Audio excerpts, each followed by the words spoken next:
Boggy Creek 2 and the Legend Continues is Charles B. Pierce's sequel to the 1972 cult classic The Legend of Boggy Creek. This time, it seems to be a family affair, with Pierce being the lead actor. Alongside him is his own son, Chuck.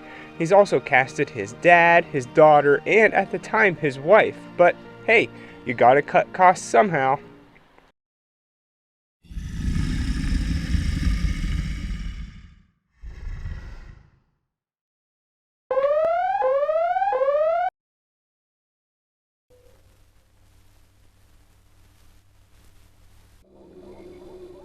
It opens up with a nice, peaceful deer crossing the water, but then it's attacked and pulled under by a hairy hand. I didn't know Bigfoot could swim. Well, I guess he can't. He just walks along the bottom, letting out bubbles, waiting for deer to come by. Eventually, he takes his kill to land, and we get to see him, and he looks really good. Wow, I'm genuinely surprised. Next, we're at a football game. Nothing screams Boggy Creek Monster like a football game. But really, Pierce is just a big fan of the Arkansas Razorbacks, so I guess he wanted them in his movie. Here we meet Dr. Lockhart. He gets a phone call from a small town sheriff asking for his help. You see, he's an anthropology professor, and I guess that's who you call when you got Bigfoot running around your town. He takes some of his best students with him to check it out. There's Tim, Tanya, and Leslie. Along the way, they stop at a convenience store to get supplies. Lockhart tells them they're there to find the creature, and everyone laughs at him, saying there is no monster, all your standard stuff. There ain't no such thing, you know. But I have to say, I really like the store clerk here. Everything he says sounds like he's yelling and out of breath. We ought to go down there to that swamp tonight with a monkey suit, and these here folks would stay tomorrow night in a motel in the city. They drive around town and stop at a few places to talk to the locals. They go to a farm, and we hear a story about how the farmer saw the creature in his barn. Again, we get to see Bigfoot, and even in silhouette form, he looks pretty good. Then they stop at this abandoned house and get attacked by a dog. And look away now, folks. The dog doesn't make it. Eventually, they set up camp and do a little bit more research. We learn that every year the river swells, they get sightings. And it's rained a lot this year. They also assume the creature's nocturnal. There's more than one, and they're shy and hard to find. They set up some computer equipment to track everything within 200 meters. To test this, he sends Tim and Tanya out, and they follow them as they walk back to base camp. But there's something else on the radar. The doctor filters out weight and figures out that this thing weighs over 400 pounds, and it's going right towards Tanya fast. She takes off, and Dr. Lockhart goes after her. She makes it back to camp, and the doctor smells the creature, but it's nowhere to be found. I smell you. He doesn't have to wait long to see the monster, however, because that night it comes back. First, they see it on the tracker, but then the power goes out.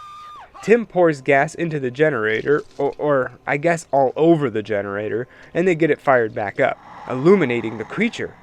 Lockhart gets the crazy eyes and shoots a dart at it, but it does nothing, and Bigfoot lumbers back into the woods. In an attempt to keep this movie like its prequel, they litter a bunch of Sasquatch stories here and there, and if you remember in the first one, Bigfoot attacked a guy on a toilet. Not to be outdone, Boggy Creek 2 has its own toilet attack. This guy takes a dump and is looking through a lingerie catalog. Spicy. Suddenly, a hairy hand breaks through the door, causing the guy to crap all over himself, and his wife has to hose him off.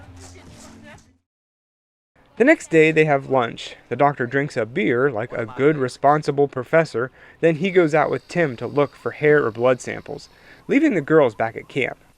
Well, they get scared and decide to head into town. They take the Jeep, but they get it stuck. Do you know how to put that thing in four-wheel drive? While trying to get it out of the mud, they see the creature deep in the woods, and the girls take off on foot. They make it back to camp and tell the guys what they just saw, and, to tell them they lost the Jeep. The next day they set out to find Old Man Crenshaw, a recluse that lives along the river. He's a dirty old man, both physically and mentally. You married, ma'am? That sure is a man's kind of woman. The doctor informs him that they're there to learn about the creature, and the old man assures him that he sees him all the time. They can't get much more info out of him as a storm is coming, and he says he has to tend to his fires. The group rush inside to avoid the rain, but honestly, I think I'd prefer the rain. Crenshaw talks to the doctor in private. He thinks that just because the doctor is a doctor, he can heal people, and oh boy, does he have something that needs healing. He opens the door and there's a baby Bigfoot. So that's why there's been so many creature sightings recently. He's looking for his baby. The fires keep the adult away from the house, but it's raining and Crenshaw can't keep them lit. Bigfoot breaks through the door like it's nothing, and just as he starts to attack, Lockhart comes in with his child, handing it over and saving everyone.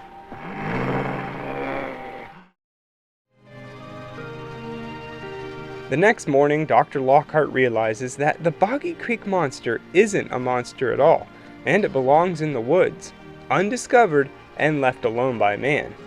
They all go home and everyone lives happily ever after, and that's Boggy Creek 2, the legend continues.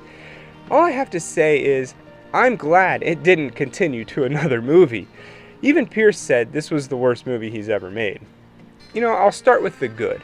It was featured on an episode of Mystery Science Theater 3000, so I think that's a good thing.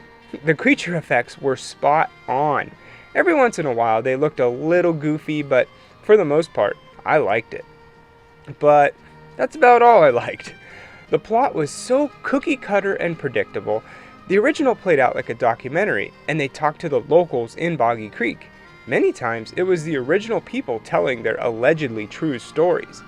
It wasn't great, but it had charm. Here, it's all made up. Not a single story is based on anything, and they even threw in an outhouse story just to keep up with the toilet story from the first movie.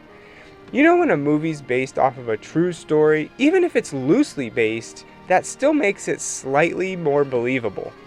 Boggy Creek 2 is just a letdown when compared to the first. If you don't compare the two movies, it's slightly better, but still nothing special. The music, the acting, the look of the movie are all okay. Well, the acting is a little worse than okay, but it's passable. Watch Boggy Creek 2 if you're a huge Bigfoot fan like me, but don't think of it as a sequel to the first. I give it 1.5 short shorts out of 4. Tanya, do you have my blush? Blush?